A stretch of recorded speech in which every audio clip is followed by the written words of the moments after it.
recadrage, de régulation, de conciliation, d'arbitrage, d'apaisement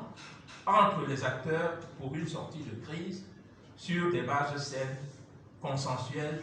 et acceptées par l'ensemble des parties de bonne foi. C'est ce rôle que nous n'avons cessé de jouer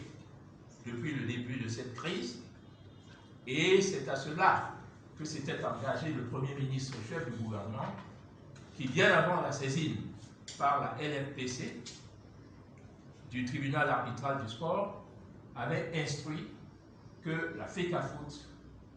restaure le président de la Ligue dans ses droits, dans son mandat, jusqu'à la fin normale prévue de celui-ci. Malheureusement, le gouvernement n'avait pas été écouté et les conséquences sont celles que nous connaissons aujourd'hui. Une sentence arbitrale dont l'application est problématique et source de problèmes, comme vous le savez tous. Et au terme de la réunion de concertation du 17 septembre 2020, avec la FECAFOOT et la Ligue, dans cette salle même, il avait été recommandé aux deux parties de faire montre d'un sursaut patriotique en agissant dans le sens de la préservation de l'image de marque de notre pays, qui s'apprête à abriter le CHAN en 2021 et la CAN en 2022, ainsi que de la préservation de l'intérêt général dans la gouvernance du football camerounais. Il leur avait été recommandé de s'investir pleinement pour un retour à la normale dans la légalité et sans manœuvre giratoire ou juridisme excessif et contre-productif, en facilitant l'application immédiate et sans condition des sentences prononcées par le TAS. À la Ligue de football professionnel du Cameroun, il avait été demandé de trouver la formule adéquate pour la reprise sereine et dans la continuité des championnats professionnels à très brève échéance. À la FECAFOOT, il avait été prescrit de continuer à s'impliquer dans le cadre de ses obligations traditionnelles à l'accompagnement effectif du démarrage sans délai et du bon fonctionnement des championnats professionnels de football sous la houlette de la Ligue de football professionnel du Cameroun, rétablie dans ses droits conformément à la sentence arbitrale du TAS. Ce à quoi concourent également les hautes instructions que nous venons de recevoir de Monsieur le Premier ministre, chef du gouvernement. La priorité actuelle étant, ne le perdons pas de vue, la relance urgente et impérative des championnats professionnels de football dont les joueurs constituent notre sélection nationale africaine. Par ailleurs, le principe de la mise en place d'un cadre de travail pour le suivi de l'exécution de la sentence du 14 septembre avait été arrêté.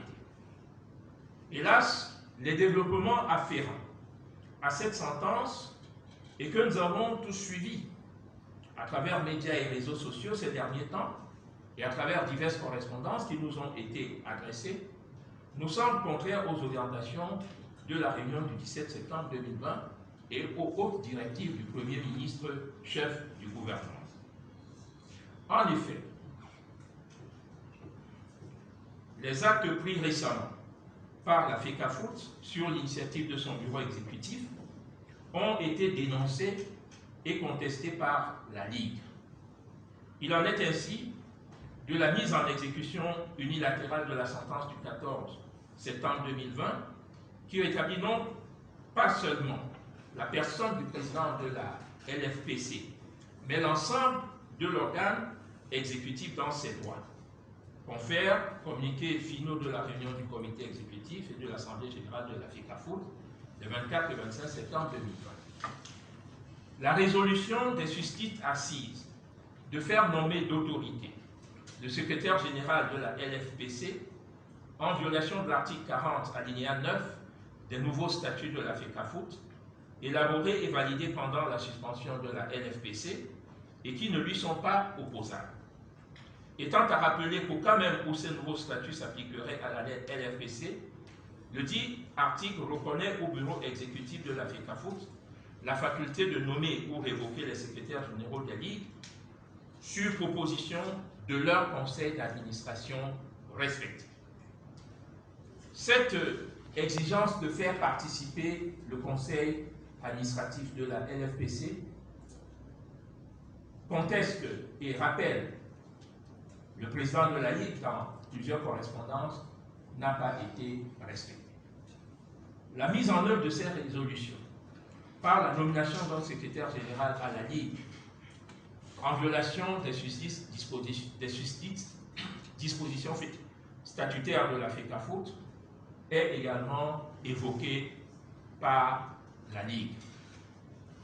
Il apparaît donc clairement, mesdames et messieurs, qu'en l'état actuel de la situation, des malentendus et des divergences persistent, des divergences d'intérêts, et le ministère des Sports et de l'Éducation physique, en sa qualité de tutelle, ne peut se réjouir de cette situation et se complaire dans une passivité ne cadrant pas avec les directives de la haute hiérarchie qui demande au ministère de s'investir pour rétablir la Ligue dans ses droits et faire en sorte que la sentence soit effectivement